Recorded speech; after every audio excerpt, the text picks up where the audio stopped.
Hey everybody, this is Paul Carruthers. I'm the communications manager for Moto America. This is our weekly podcast, Off Track. As always, I'm joined by Sean Bice as my cohort. Today we have a cool guest that we haven't talked to in a while. It's always fun to reunite with somebody that you haven't spoken with or seen for a bit. But Jake Lewis is going to be with us today, Sean, and I'm pumped that he's got another opportunity to come back to the Moto America paddock. I think it's going to be a nice fit for him. I think he knows the bike well, obviously, and I think he'll jump right back in and be a factor in that championship. Yeah, it's funny. We talked to him, in a video version of our podcast last year, and I think it was when he was at Road America for the first round. And boy, a lot transpired since then, of course. But it's funny. Back then, he was talking about the woods riding that he has been doing. I know he's continued with that stuff too. But the cool thing about now is, remember when we had him on back then? It was in the middle of the summer when he had to mow that gigantic lawn that he had. He's probably happy that it's winter time now, and in winter in Kentucky they don't get a ton of snow, but he probably doesn't have to mow the lawn too much this time of year. So yeah, Jake Lewis's lawn probably dies a bit, but.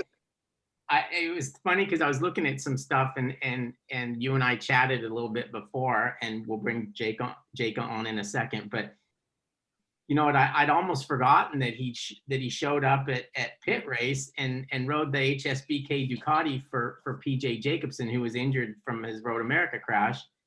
And I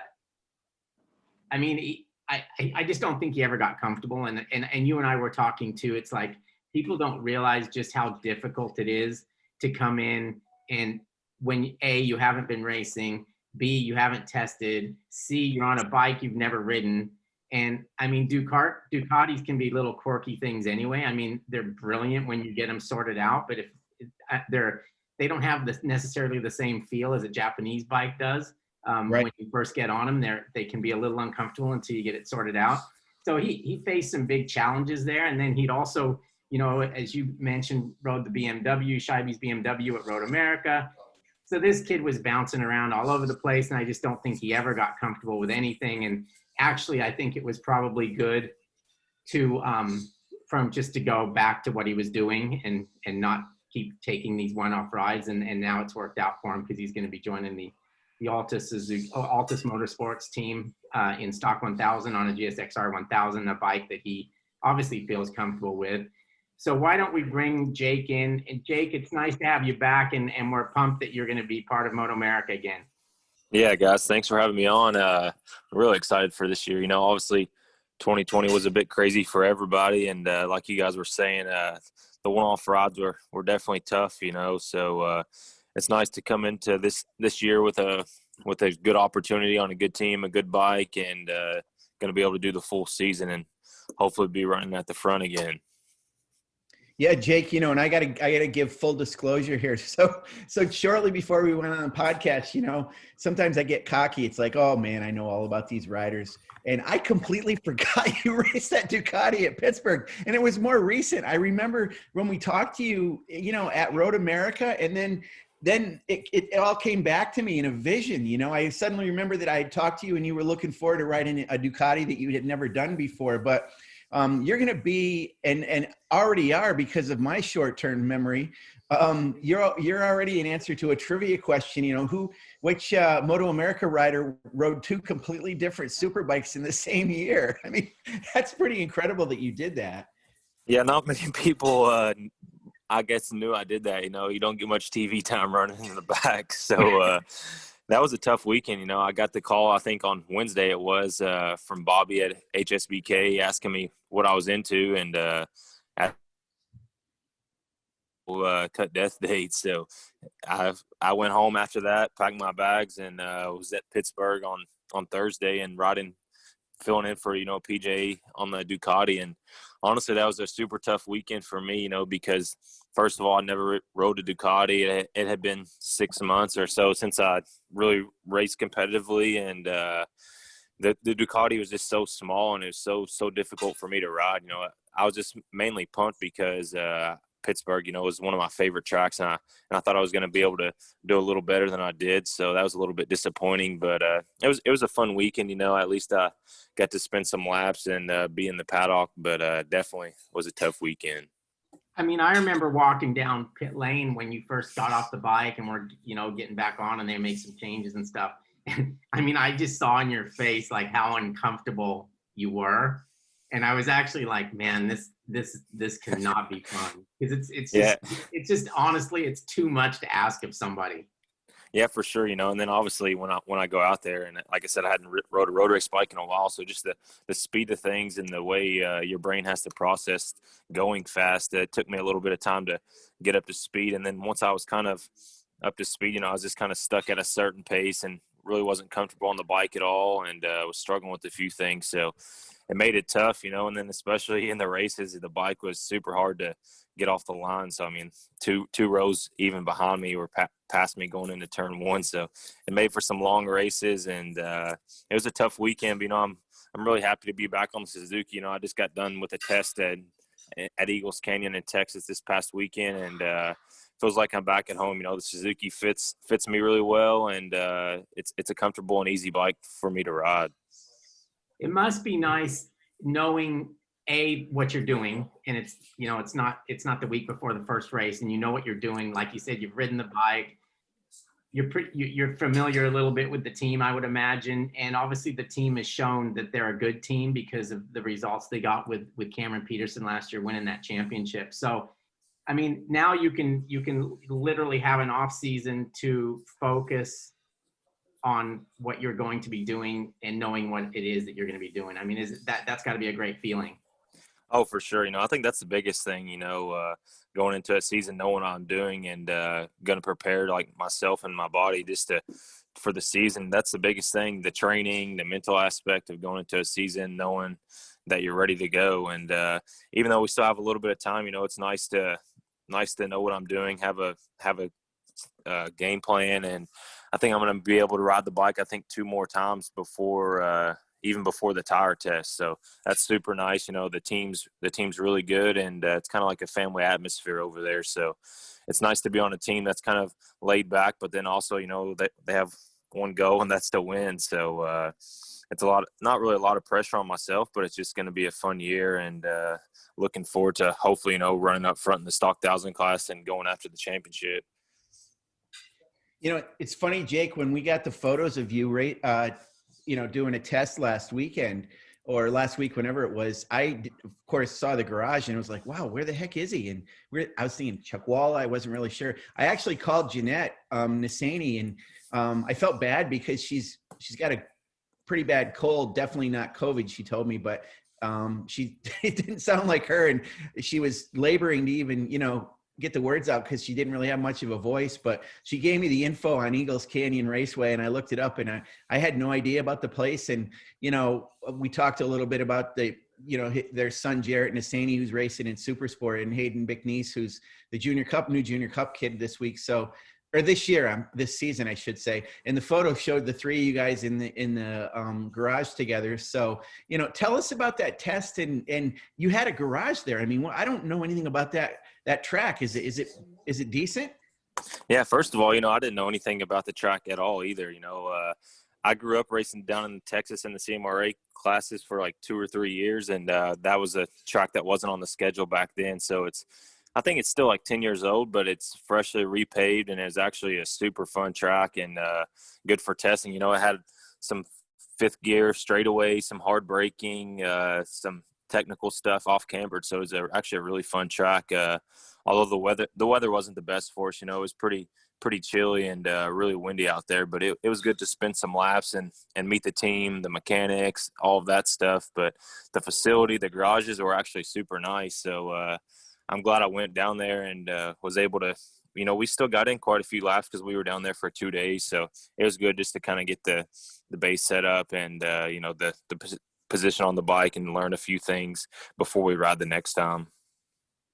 That's great. Is the bike, is it literally Cam Peterson's old bike now? It's a known fact that Team Hammer builds those bikes for Altus, and of course they do a lot with him during the season and everything. I know the bike was developed with, if that's the same bike with Cam, and so is it Cam's old bike, and are you riding Cam's old bike this year, or is it a different bike? No, it's actually the exact same bike as Cam. Finished on at Laguna, so I don't think they had touched one thing on the bike since Laguna, and it was nice to hop on the bike, because the last time Cam was on the bike, I mean, he pretty much dominated the Superstock Championship, and we know it's a good package, a good team. So it was funny, after the first day, or after I posted the picture that I was riding, Cam wrote me on Instagram, was like, "How did I do with the setup, bro?" And I was like, "Oh, it's really good. I haven't changed anything." So it's an exciting start. It's a good package and a good starting point for myself. So Jake, give us a little bit of setup insight here. I think I remember from talking to you in the past that generally, because of your height, you have to usually move the foot pegs down a little bit. What did you have to change on that bike? I mean, Cam Peterson's not super tall. He's also not super short either. He's kind of a regular sized guy. So did you have to move the foot pegs? Yeah, for sure. That's one of the first things that I always move on a bike is the foot pegs, and then the handlebars. But I was surprised. He ran his handlebars out pretty wide, kind of like I do. So you have a lot of leverage and room to move around on the bike. So the main thing I just moved was the foot pegs, and then a little bit with the seat position. They said he kept going lower and lower with his seat, so we kind of raised that up for myself so my knees and legs weren't so crunched up, and I could move side to side on the bike a little quicker as well. So it was good to get those 2 days, kind of by ourselves. It was a private track, so no spectators, no one out there in your way, and just kind of focused on myself for riding and what we need to work on as the team and what we need to change for the next test. So it was nice to kind of get some info and be with Eric Gray, who's going to be the crew chief for the team for the year. Okay, so Jake, tell us a little bit about what your year was like away from Moto America. Obviously, you had those 2 races, but we've already discussed those. So what did you do? I mean, I know you did some off-road racing during the summer, during the season, and stuff like that. But was your life a lot different without Moto America? Yeah, honestly, man, it was really tough because I'd rode motorcycles, since I was 4 years old. So and I've been in the paddock since I was 16. So kind of taking the realization and not knowing what the future held for me, it was tough taking the year away from racing. It's like, what do I do now with my life? Luckily I had a few good years there with Yoshimura and then M4 as well. So I'd saved up, a little bit of money, so I wasn't rushing to get a job. And just in case, the opportunity came back to race. But I helped my uncle, cut death dates there for a little bit. And then this past winter, I did the UPS delivered out of my van, and just kind of waited for an opportunity. And I kind of knew, with the way the rules read, I could do stock 1,000 this year. So I just kind of waited around and honestly kept in touch with George Nassani with Altus because I felt like it would be a good opportunity for both of us if Cam was moving up to Superbike. So kind of kept that option open. But it's definitely tough, when you're used to racing year after year and kind of have to take the year off. I did a lot of the woods races just for fun, and that was just on the weekend thing, load up my van on Sunday, go race for 2 hours, and then come home. But it's definitely weird being away from the paddock. Okay, talk to me a little bit about this UPS thing, because I initially thought that was you just joking around. So you actually worked for UPS and you delivered stuff in your van. Yeah, so they'd have like personal vehicle drivers, through it's called peak season for them. So I actually started, I think it was the week before Thanksgiving, and worked there for 3 months, just kind of helping out through the holidays. I mean, sometimes I would have 100 stops a day in my van. So a full, 9 to 5, a full 8-hour day delivering out of the van. And it was funny because Kyle Wyman actually called me and asked, "Hey, what the heck you doing that?" Because, Amazon have delivery people as well. So it was fun to do. And this kind of, UPS is a good job around here. So I liked working there, and they liked me. And I'm actually stayed on after, I'm doing like the afternoon sort now. So when the semis come in the afternoon, I have to unload them. So I'm still having a job even though I'm going to be racing. All right, I'm only asking this for a friend, not for myself, but and you don't have to give me an exact amount or anything, but do they pay pretty well? Yeah, that's the thing. That's why I wanted to do it, man. It's like it was good good pay. It was like I think it was 21 an hour plus the mileage, and sometimes I would do 200 miles a day, even though I was driving my own van. It ended up adding up pretty good, and that's why I kind of wanted to do it. I kind of had some freedom and could be on the phone, working up deals and stuff with George and everything. So it was a fun job and not like too much manual labor. Yeah, speaking of manual labor, have you done any training at all? Yeah, Don't take this the wrong way, Jake, but I noticed there looks like a couple extra pounds in your face than what I remember. Yeah, for sure. No, that's the thing. I'm not gonna lie. You know how I am.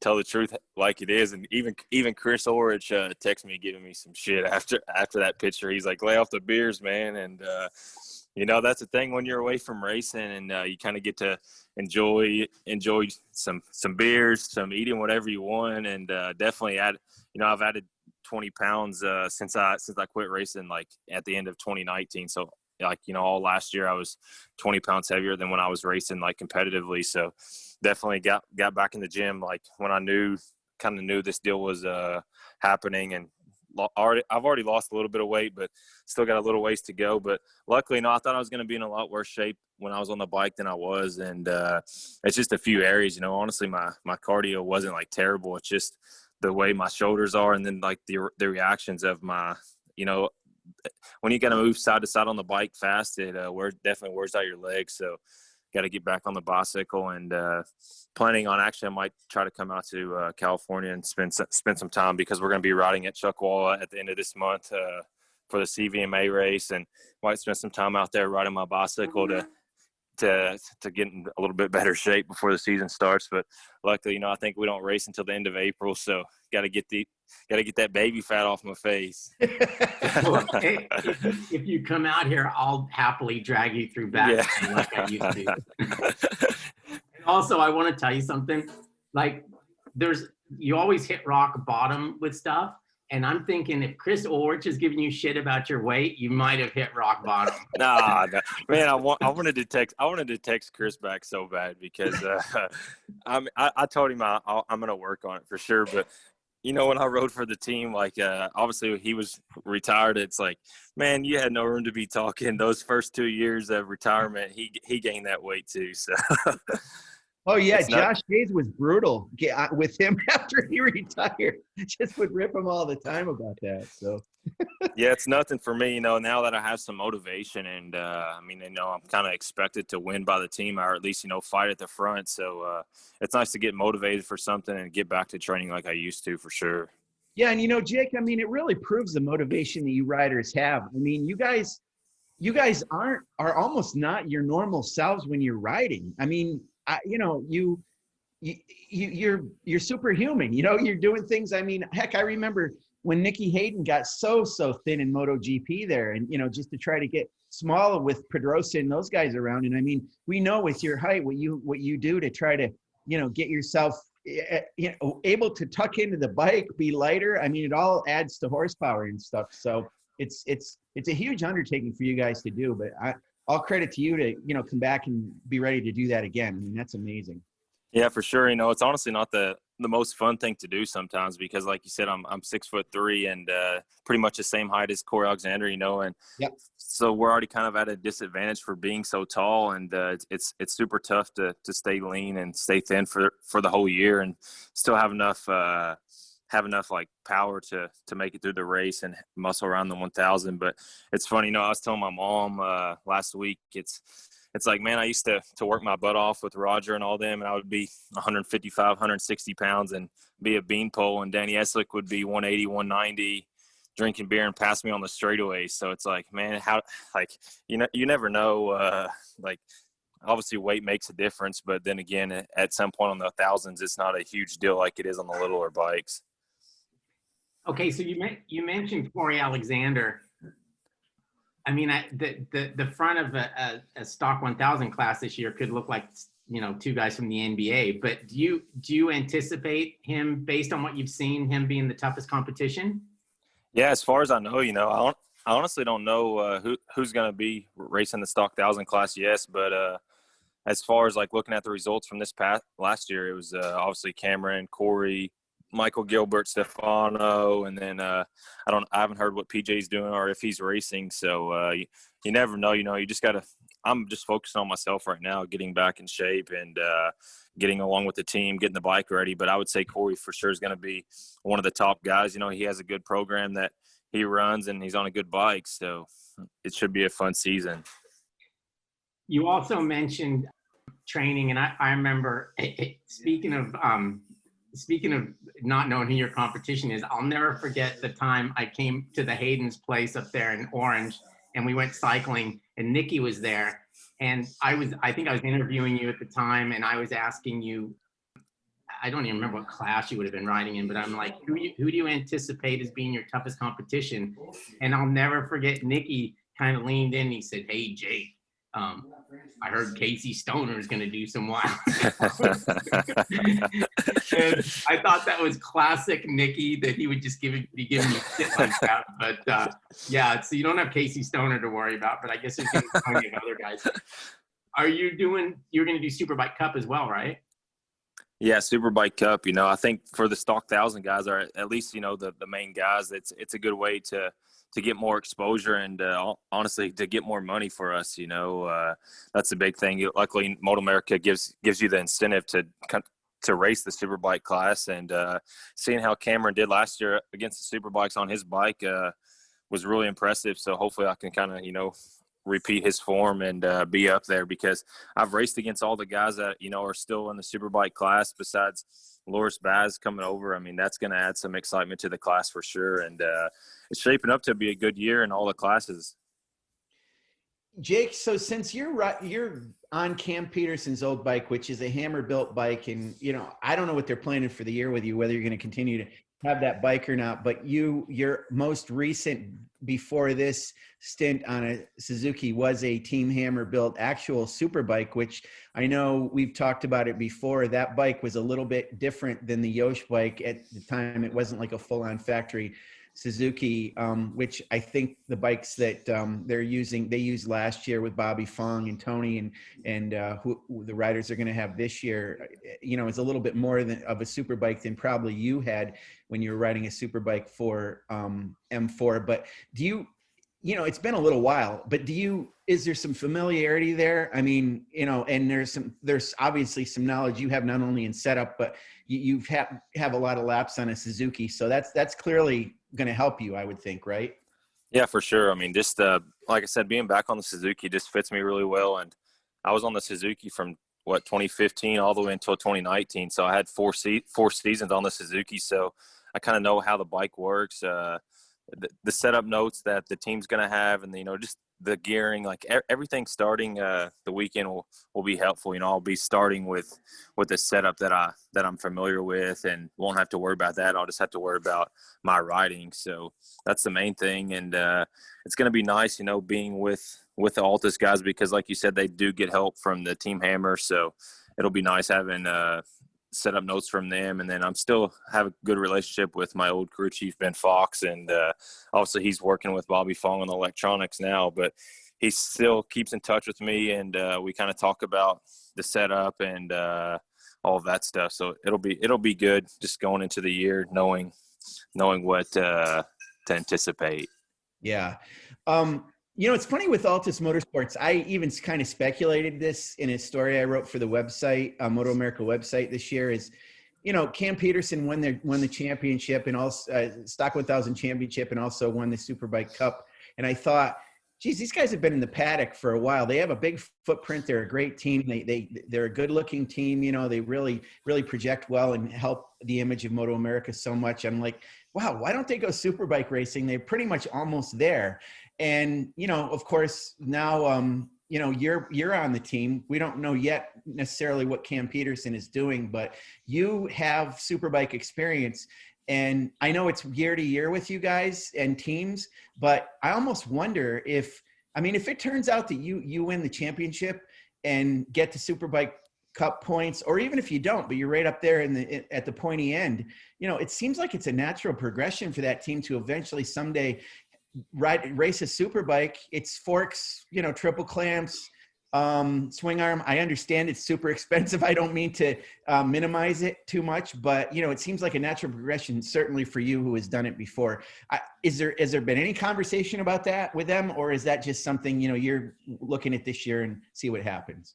Not for myself, I think that's kind of whatever the team decides to do. But for me, it's just focusing on the Stock 1000 and the Superbike Cup, because obviously that's their goal right now, is to try to go back-to-back championships, and that's why they hired me. So that's our goal for this year. And I know they did last year. I think obviously Moto America wants them to be a premier Superbike team as well. But like you said, obviously the swing arm, the triple clamps, the forks, the brakes, the electronics, all of that's a lot of money, and just having the sponsorship and backing to run a good competitive Superbike program is a lot of money. So that's the main thing. Obviously money makes the world go round, and to run a Superbike program is really expensive, and just the personnel to do it as well, because when you start getting all of those parts and the electronics, you got to have smart guys to run that, and if you want to be running at the front.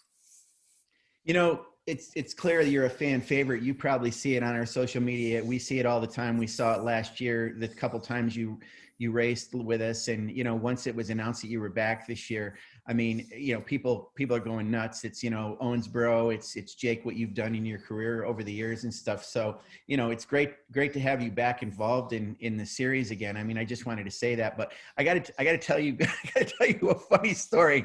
It's a UPS story, which just popped in my head back when earlier in this podcast, when you and Paul were talking about you working with UPS.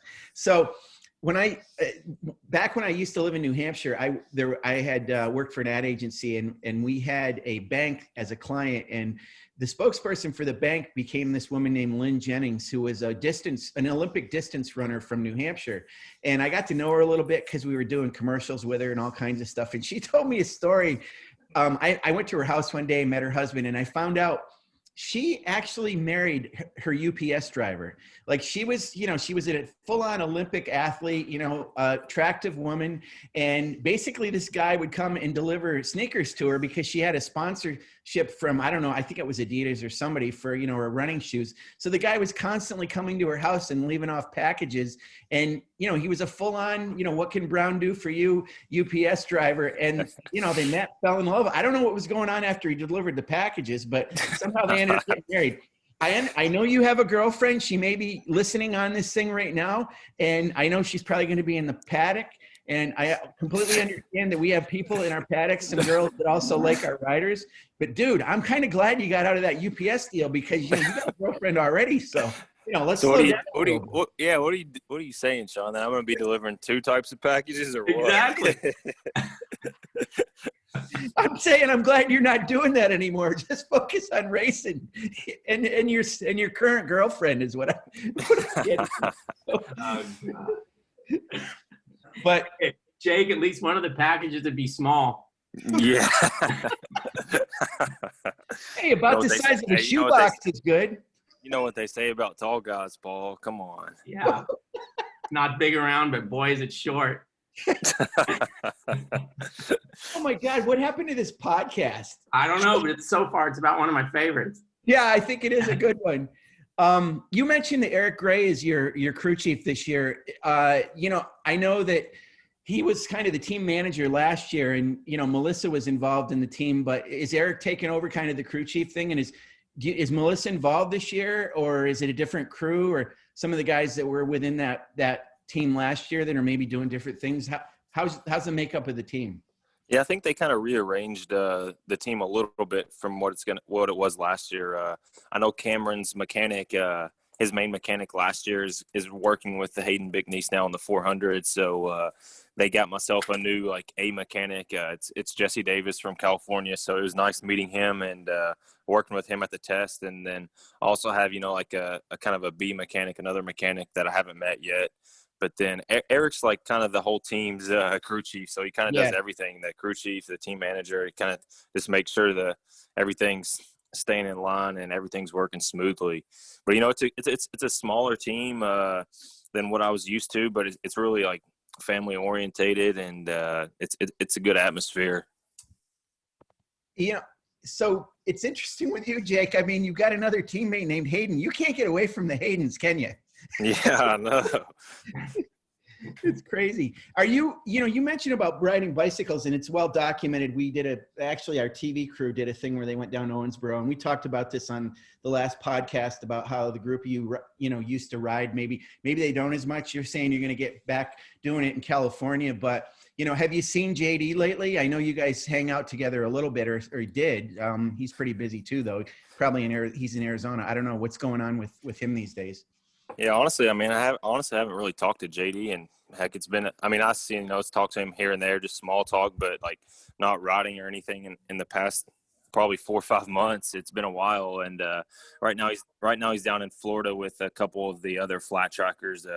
They I think rented a house down there and are training and riding, so I haven't really kept in touch with him too much, and he's going to be glad I'm racing again, because last year, even when I was not racing, he would always text me, hey, you want to cycle? Hey, you want to ride? And so it'll be good to get back with him riding. But other than that, none of the other Owensboro boys are really cycling or riding. So it's, kind of just up to myself to get myself ready and be ready for the races. Just focus on myself. It'll be nice because, when I lived back at home in Princeton, I did the same kind of program, just focused on myself, rode at my house, and that's the main thing. I have a nice track at my property now, and good country roads to ride my bicycle on. So it'll be good.